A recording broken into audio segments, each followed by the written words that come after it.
இன்றைய முக்கிய செய்திகள். 205 இந்தியர்களை ராணுவ விமானத்தில் திருப்பி அனுப்பியது அமெரிக்கா. சட்டவிரோதமாக குடியேறியவர்கள் மீது தொடரும் நடவடிக்கை. காலநிலை மாற்றம் குறித்து பள்ளி மாணவர்கள் மூலம் விழிப்புணர்வு. பேரிடர்களில் இருந்து மீண்டெழும் சமூகமாக வளர ஸ்டாலின் வலியுறுத்தல். டெல்லி தேர்தலுக்கு தயார் நிலையில் வாக்குப்பதிவு மையங்கள். அண்டை மாவட்டங்களில் உள்ள ஈரோடு கிழக்கு வாக்காளர்களுக்கும் விடுமுறை. துணைவேந்தர் நியமனம் குறித்து மாநில அரசுடன் பேசி முடிவெடுக்க வேண்டும். தமிழக ஆளுநருக்கு உச்சநீதிமன்றம் 24 மணி நேரம் கெடு.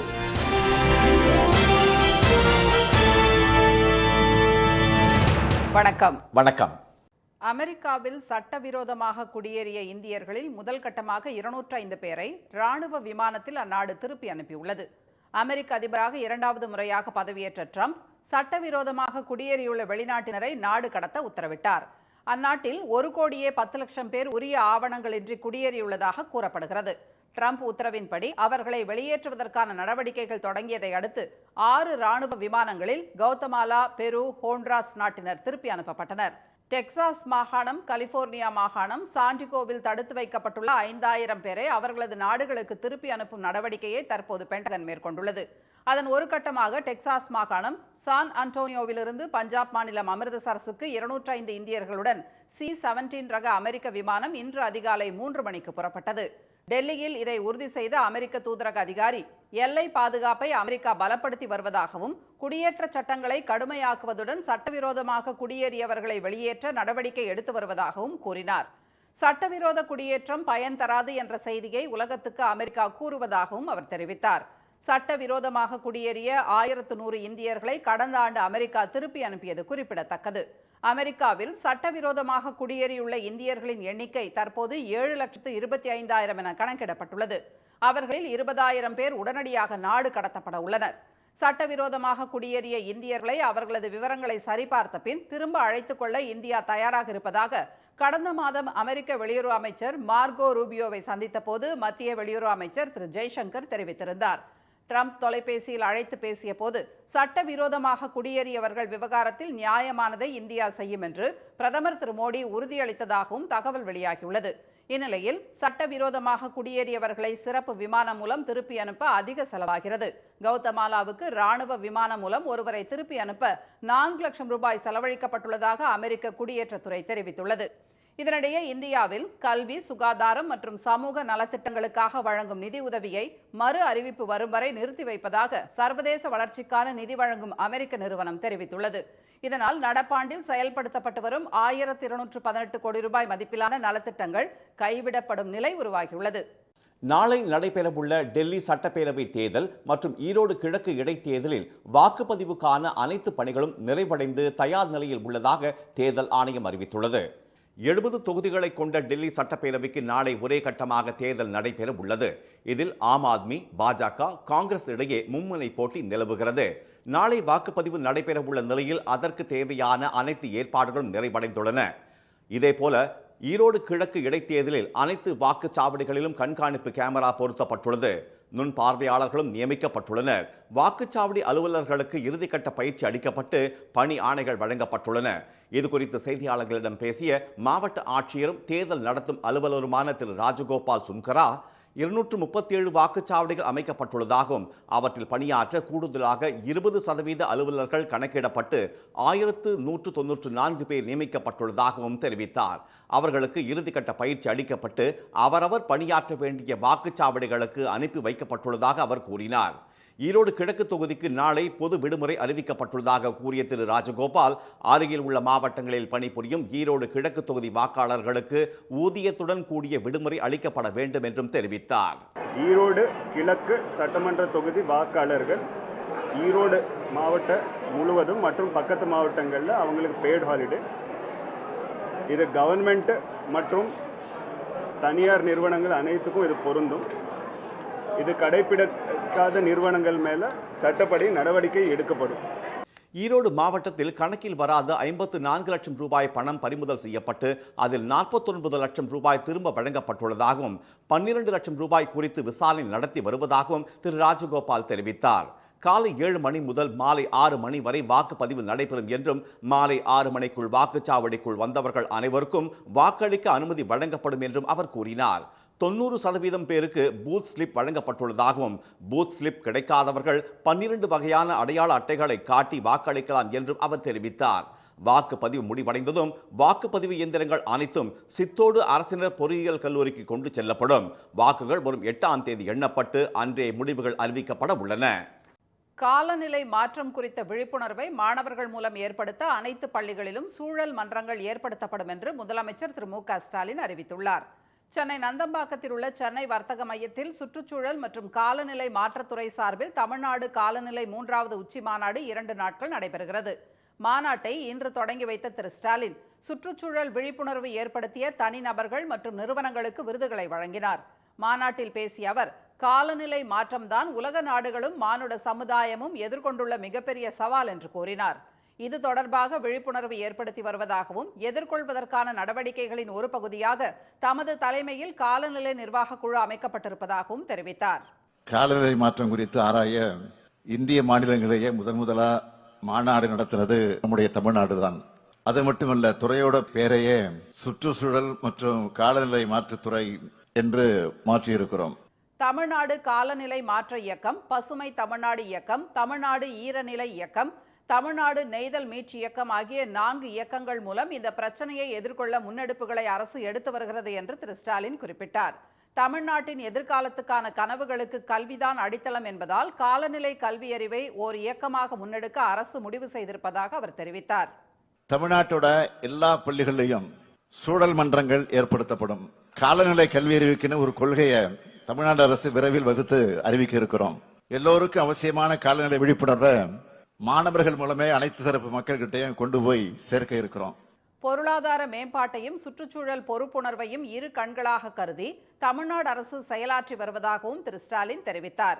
இயற்கை வளங்களை பாதுகாக்க அக்கறை கொண்ட சமூகமாக மாறுவதுடன் இயற்கை பேரிடர்களிலிருந்து தற்காத்துக் கொண்டு மீண்டெழக்கூடிய சமூகமாக நாம் வளர வேண்டும் என்றும் முதலமைச்சர் வலியுறுத்தினார். துணைவேந்தர் நியமன விவகாரத்தில் 24 மணி நேரத்தில் ஆளுநர் முடிவெடுக்க வேண்டும் என உச்ச நீதிமன்றம் உத்தரவிட்டுள்ளது. பல்கலைக்கழகங்களில் துணைவேந்தர்கள் நியமனத்திற்கு தடையாக இருப்பது உள்ளிட்ட ஆளுநர் திரு ஆர்.என். ரவியின் நடவடிக்கைகளுக்கு எதிராக தமிழ்நாடு அரசு உச்ச நீதிமன்றத்தில் தொடர்ந்த வழக்கு நீதிபதிகள் திரு ஜே.பி. பர்திவாலா, திரு ஆர். மகாதேவன் ஆகியோர் முன்பு இன்று அவசர வழக்காக விசாரணைக்கு வந்தது. அப்போது வாதிட்ட மத்திய அரசு தரப்பு வழக்கறிஞர் மசோதாக்களுக்கு ஒப்புதல், அரசாணைகளுக்கு ஒப்புதல் உள்ளிட்ட விவகாரங்களில் ஏற்கனவே நோட்டீஸ் பிறப்பிக்கப்பட்டுள்ளதாகவும் மசோதா எதுவும் நிலுவையில் இல்லை என்றும் கூறினார். ஆனால் துணைவேந்தர் நியமனம் தொடர்பான மனு மீது உச்ச நீதிமன்றம் நோட்டீஸ் பிறப்பிக்காததால் அது தொடர்பாக தமது விளக்கத்தை அளிக்க இயலாது என்று அவர் கூறினார். அப்போது குறுக்கிட்ட நீதிபதிகள், ஆளுநர் அரசு இடையேயான மோதல் போக்கால் மாநிலமும் மக்களும் தான் பாதிக்கப்படுவதாக கூறினர். ஆளுநரின் செயல்பாடுகள் மாநில அரசை செயல்பட விடாமல் முட்டுக்கட்டையாக உள்ளதை கருத்தில் கொள்ள வேண்டும் என்று நீதிபதிகள் தெரிவித்தனர். பின்னர் வாதிட்ட தமிழ்நாடு அரசு தரப்பு வழக்கறிஞர் திரு முகுல் ரோத்தகி, ஆளுநரிடம் முதல் முறை அனுப்பப்பட்ட மசோதாக்கள் அவரால் திருப்பி அனுப்பப்பட்டு சட்டசபையால் மீண்டும் நிறைவேற்றி அனுப்பப்பட்டால் அதற்கு ஆளுநர் உடனடியாக ஒப்புதல் தர வேண்டும் என்று கூறினார். இதுதான் விதிமுறை என்ற போதிலும் ஆளுநர் அதனை பின்பற்றவில்லை என்று அவர் சுட்டிக்காட்டினார். துணைவேந்தர்களை நியமிக்காததால் கல்வி பணிகள் பாதிக்கப்பட்டுள்ளதாக கூறிய அவர், அரசியல் சாசனத்திற்கு கட்டுப்பட வேண்டிய ஆளுநர் அதன் விதிமுறைகள் படி நடந்து கொள்ளவில்லை என்று குற்றம் சாட்டினார். அரசியல் சாசன விதிமுறை 200 படி மசோதா மீது முடிவெடுக்காமல் ஆளுநர் கிடப்பில் போட முடியாது என்றும், எனவே அந்த பிரிவின் படி செயல்பட ஆளுநருக்கு உத்தரவிட வேண்டும் என்றும் அவர் வலியுறுத்தினார். தமிழ்நாடு அரசு சார்பில் வாதிட்ட மற்றொரு வழக்கறிஞர் திரு அபிஷேக் சிங்வி, ஆளுநரின் செயல் அரசியல் சாசனத்தை கேலி கூத்தாக்குவதாக கூறினார். அரசியல் சாசனம் கால நிர்ணயம் செய்யவில்லை என்பதற்காக ஆளுநர் முடிவுகளை எடுக்காமல் இருக்க முடியாது என்று அவர் தெரிவித்தார். முதல் முறை மசோதா ஒப்புதலுக்கு வரும்போது அதனை முடிவுக்காக குடியரசுத் தலைவருக்கு அனுப்பலாம் அல்லது மசோதாவை சட்டமன்றத்திற்கு திரும்ப அனுப்பலாம். ஆனால் சட்டமன்றம் மீண்டும் மசோதாவை நிறைவேற்றி அனுப்பினால் அதற்கு ஆளுநர் ஒப்புதல் அளித்துதான் ஆக வேண்டும் என்று கூறினார். மூன்றாவதாக ஒரு முடிவை ஆளுநர் எடுக்க முடியாது என்று திரு சிங்வி தெரிவித்தார். பின்னர் வாதிட்ட தமிழ்நாடு அரசு தரப்பு மூத்த வழக்கறிஞர் திரு பி. வில்சன், ஆளுநர்களின் செயல்களால் 4 மாநிலங்கள் பாதிக்கப்பட்டுள்ளதாக கூறினார். திடீரென ஒரு அமைச்சரை டிஸ்மிஸ் செய்ததாக மீடியாக்களுக்கு ஆளுநர் செய்தி கொடுப்பது அரசின் ஆலோசனை இல்லாமல் ஆளுநர் செயல்படுவதற்கு ஓர் உதாரணம் என அவர் கூறினார். அப்போது குறுக்கிட்ட நீதிபதிகள் அரசியல் சாசன விதிப்படி மாநில அரசுடன் பேசி 24 மணி நேரத்தில் ஆளுநர் முடிவெடுக்க வேண்டும் என்றும் ஆளுநர் எந்த அடிப்படையில் முடிவு எடுக்கிறார் என்பதை மத்திய அரசு நாளை தெரிவிக்க வேண்டும் என்றும் உத்தரவிட்டு விசாரணையை வரும் வியாழக்கிழமைக்கு ஒத்திவைத்தனர். திருப்பரங்குன்றம் மலை விவகாரம் காரணமாக மதுரை மாவட்டத்தில் இன்றும் நாளையும் 144 தடை உத்தரவு போடப்பட்டுள்ளது. இந்த பிரச்சனையில் இரு பிரிவினரிடையே மோதல் ஏற்படுத்தும் விதமாக பாஜக, இந்து முன்னணி சார்பில் இன்று ஆர்ப்பாட்டம் அறிவிக்கப்பட்டிருந்தது.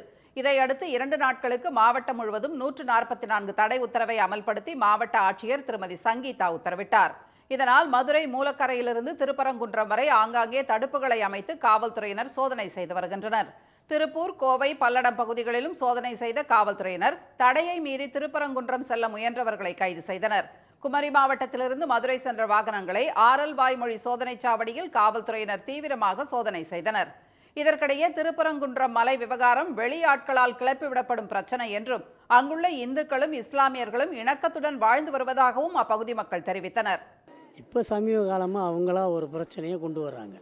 இதை எப்படின்னு தெரினா என்ன ஏது யாரால் உருவானதுன்றது தெரியாது. அங்கே எப்போவுமே பொதுமக்கள் எப்போவும் இந்த ஊருக்காரவங்க பரம்பரையாக இருக்கிறோம். அவங்களும் நம்மளை எப்போ பார்த்தாலும் நல்லபடியாக அவங்க விசேஷம் நம்ம விசேஷத்துக்கு போவோம் வருவோம் எல்லாம் ஒன்றா தான் இருப்போம். இப்போ திடீர்னு ஏற்பட்ட இந்த பிரச்சனையினால் அவங்களுக்கு நமக்கு கொஞ்சம் மனக்கசப்பு ஏற்பட்டிருக்கு. இருந்தாலும் பேசி இதை நல்ல முறையில் சமரசமாக தீர்த்துக்கலாம். இப்போ இருக்கிறவங்க எல்லாம் சந்தோஷமாக 2 பேரும் சந்தோஷமாக தான் இருக்காங்க. இந்த வெளியிலேருந்து வர்றாங்கல்ல அவங்க தான் இப்போ பிரச்சனை இருக்கிறாங்க. இந்து இஸ்லாமியரிடையே பிரச்சனை ஏற்படுத்த அரசியல் கட்சிகள் முயற்சிப்பதாக திருப்பரங்குன்றம் பகுதி மக்கள் குற்றம் சாட்டினர். பதற்றம் நிலவுவதால் மதுரை மாவட்டம் முழுவதும் 4000 காவல்துறையினர் பாதுகாப்பு பணியில் ஈடுபட்டுள்ளனர். இனி வருவது செய்தித் துளிகள். காவிரியின் குறுக்கே புதிய அணை கட்ட மத்திய அரசு இதுவரை எந்த ஒப்புதலையும் வழங்கவில்லை என்று நாடாளுமன்றத்தில் மத்திய நீர்வளத்துறை அமைச்சகம் விளக்கம் அளித்துள்ளது. இது தொடர்பாக மாநிலங்களவையில் திமுக எம்பி திரு எஸ். கல்யாணசுந்தரம் எழுத்துப்பூர்வமாக எழுப்பிய கேள்வியில் காவிரி மூலம் பாசன வசதி பெறும் மாநிலங்களின் உரிமைகளை பாதுகாக்க நீர்வளத்துறை என்ன நடவடிக்கை எடுத்துள்ளது என்றும் கேட்டிருந்தார். அதற்கு பதிலளித்துள்ள இணையமைச்சர் திரு ராஜ்பூஷன் சௌத்ரி, காவிரி பாசனம் பெறும் மாநிலங்களின் உரிமைகளை பாதுகாக்க 2018ஆம் ஆண்டு உருவாக்கப்பட்ட காவிரி நீர் மேலாண்மை ஆணையம் நீர் சேமிப்பு, பகிர்வு, ஒழுங்குமுறை, கட்டுப்பாடு உள்ளிட்ட பணிகளை மேற்கொள்வதாக தெரிவித்துள்ளார். மத்திய அரசின் புதிய கல்விக் கொள்கையை தமிழ்நாடு ஒருபோதும் ஏற்காது என உயர்கல்வித்துறை அமைச்சர் திரு கோவி செழியன் தெரிவித்துள்ளார். திருவிடைமருதூரில் புதிய கல்விக் கொள்கையை எதிர்த்து திமுக சார்பில் ஆர்ப்பாட்டம் நடைபெற்றது. அதில் கலந்து கொண்ட திரு கோவி செழியன், மாநில அரசின் கல்வி உரிமையை பறிக்கும் இந்த கல்விக் கொள்கையை பல மாநிலங்கள் எதிர்ப்பதாக கூறினார். பின்னர் செய்தியாளர்களிடம் பேசிய அவர், பல்கலைக்கழகங்களை நிர்வகிக்கும் மாநில அரசுக்கு துணைவேந்தரை நியமிக்க உரிமை இல்லை என்று மத்திய அரசு கூறுவது நியாயமா என்று கேள்வி எழுப்பினார். மோடி அரசின் பட்ஜெட்டில் தமிழகம் புறக்கணிக்கப்பட்டதை கண்டித்து மாநிலம் முழுவதும் மார்க்சிஸ்ட் கம்யூனிஸ்ட் சார்பில் ஆர்ப்பாட்டம் நடைபெற்றது. சென்னையில் கட்சியின் மாநில செயலாளர் திரு சண்முகம் தலைமையில் நடைபெற்ற ஆர்ப்பாட்டத்தில் கூட்டாட்சி கோட்பாட்டை சிதைக்கும் மத்திய அரசின் செயல்களை கண்டித்தும் முழக்கங்கள் எழுப்பப்பட்டன. திருவாரூரில் அக்கா அக்கா நிர்மலா அக்கா என்று அழைத்து பட்ஜெட் பற்றி கேள்வி எழுப்பப்பட்டது.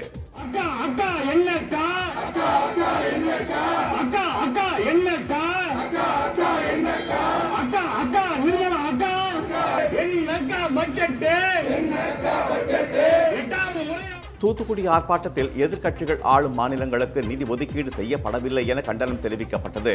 உளுந்தூர்பேட்டை, பல்லடம் உள்ளிட்ட இடங்களிலும் ஆர்ப்பாட்டம் நடைபெற்றது.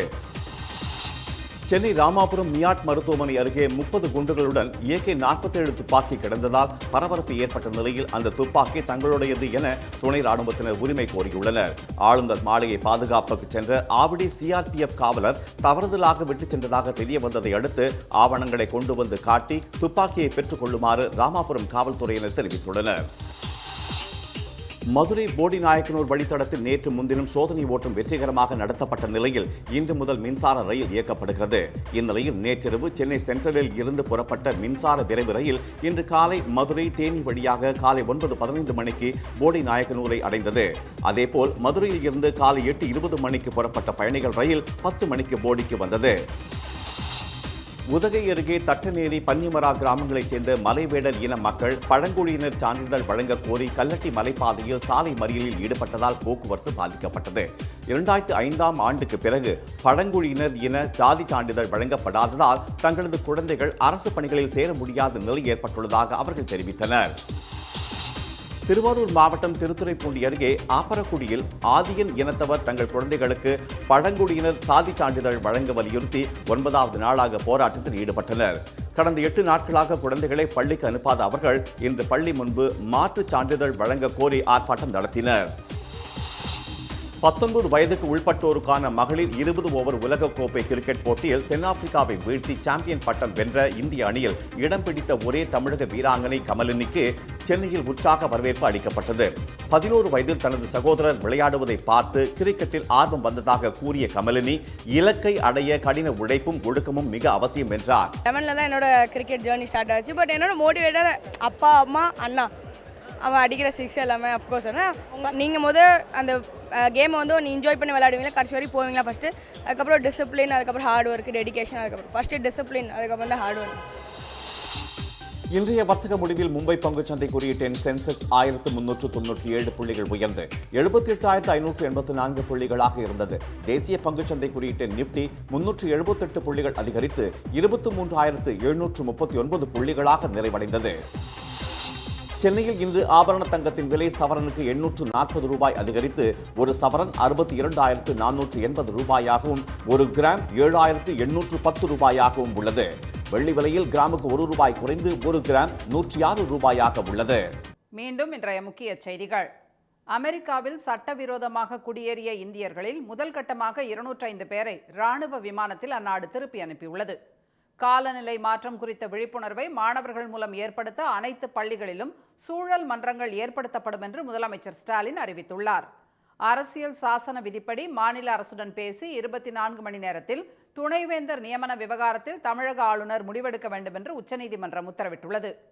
இத்துடன் இந்த செய்திகள் நிறைவடைகின்றன. மீண்டும் சன் டிவியில் செய்திகள் காலை 7:30 மணிக்கு. செய்திகளை உடனுக்குடன் தெரிந்து கொள்ள QR கோடை ஸ்கேன் செய்து சன் நியூஸ் வாட்ஸ்அப் சேனலுடன் இணைந்திருங்கள். வணக்கம். வணக்கம்.